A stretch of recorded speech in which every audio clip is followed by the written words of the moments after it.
All right, let's get to this right now. I love talking to this guy. Scott Martin, the Chief Investment Officer for Kingsview Partners. Scott, it's always a pleasure to have you on the big broadcast. You're out there in Chicago right now, and it's actually going to warm up for you. It is definitely not pumpkin spice latte weather for you guys, not for the next couple of days, right?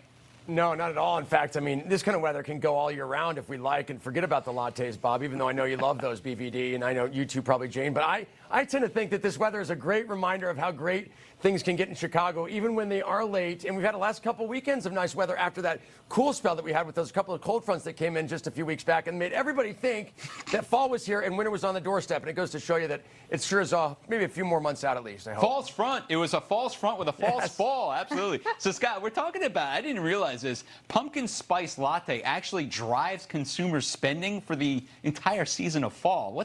What?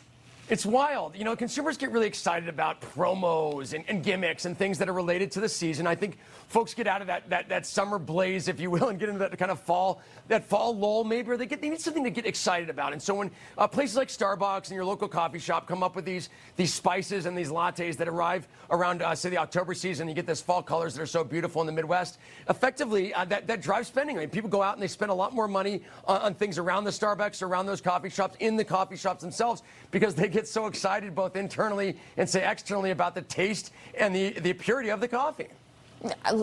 I do like pumpkin coffee. That's your pumpkin thing. spice is a little too sweet for me, but I will say, me too. Pumpkin anything will drive me.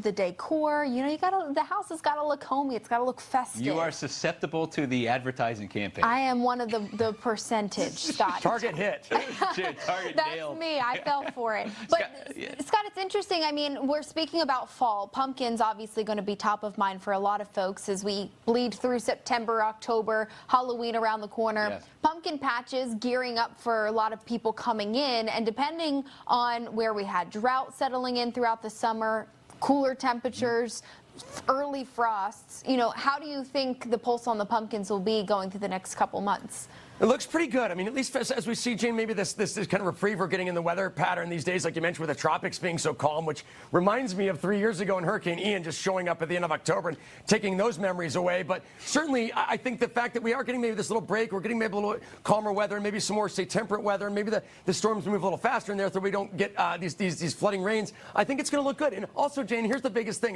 As a father myself, now a 14-year-old daughter and a 12-year-old son, but remember those pumpkin patch days. My goodness, the prices at these pumpkin patches, wherever you are, whether it's Illinois, Ohio, where I grew up, Indiana, Chicago, or Iowa, let's say, the prices at these pumpkin patches are not to be shied away from the standpoint of, like, you get a lot of spending once you get out there, once you do commit to the pumpkin patches. So I'm sure they're going to do just fine no matter how many, say, corn mazes and corn runs they have aside from the pumpkin throwing contests. Yeah, those are my favorite. When you launch them on the big old slingshot and a catapult. Listen, I'll pay money for that, no question about it. So pumpkins, all right, we're looking pretty good right there. Let's go out to California right now, because we've seen several different reports that are kind of contradicting each other about the grape harvest possibly for the wines out there in Napa.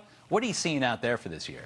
Yeah, a lot of weird things are going on with the grape harvest, kind of rumors, if you will, BVD, about how kind of this change is going on, like Jane mentioned, with the environment and with kind of the atmosphere. And so there's been some challenges for wineries out there. And if you look around the country, not only the politics in California, which we know are a bit, let's say, stringent, the fact that there's other areas in the country, like say, Pennsylvania, believe it or not, certainly Michigan, that are starting to grow more wineries. Now, the problem is they're so far behind, they're probably not going to threaten, say, wine country, as it were, or as it is well known in say, California. But further drought issues that they have, further politics, say, wrangling that they have in Sacramento, suggest that there's going to be more maybe matriculation outside of California and other states that are maybe more welcoming and maybe more favorable from a standpoint of a climate situation. So as we grow into the, say, future here, expect more wines, say, at the grocery store to come out of areas besides California, but California still being the #1 leader in say, wineries in the country at about 80 to 85% of the wineries that are out there. I don't know. I was just in Virginia. Wine. I was in Virginia last spring. Pennsylvania, too. Yep. Pennsylvania, Virginia wineries, man, they're pretty good. You got the Trump ones out there as well. Just that one comes to mind. The Finger Lakes, they've got some wonderful wineries up that way also, too.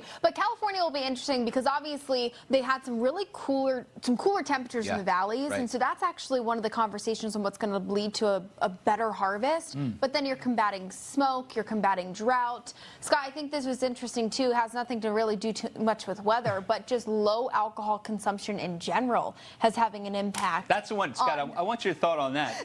Kids these days, they're not drinking enough. What the hell, man? I don't know what have we taught these guys? I mean, come on, haven't they seen me on television? Let's go. I don't understand. Like, it's so funny, Jane. That's a great point because back in the day, let's say 6 months, a year ago, nobody was really kind of talking about it. They just weren't doing it. And now everybody's like, oh my God, I don't drink anymore either. I haven't had a drink in 5 days. Like, I don't have that glass of wine when I get home. And it's all of a sudden you go there, you take a picture of them in their house. Let's say you see them on, their FaceTime. They've got a glass of wine. So I think it's one of those things that maybe right now is one of those things that's cool to say that you kind of don't drink, even though maybe you drink more in private, which is fine if maybe it's one or whatever. But I think the reality is I think that will come back, Jane. I think eventually that will swing back at some point in the future. I cannot stay away from daiquiris and margaritas or anything frozen. So if you want to get me and you see me on the street, that's how to do it. Listen, it's red wine season for me. For me, let's do it. For me, I've been watching the Giants. I've been just drinking anything I can find. Vikings for me too. That game on Monday, how did I get through that?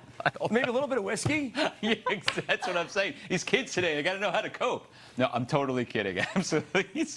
Scott, we'll talk about that. In a couple of months, we'll talk to you about Christmas next spending. Time, if we get another time. Thank you, guys.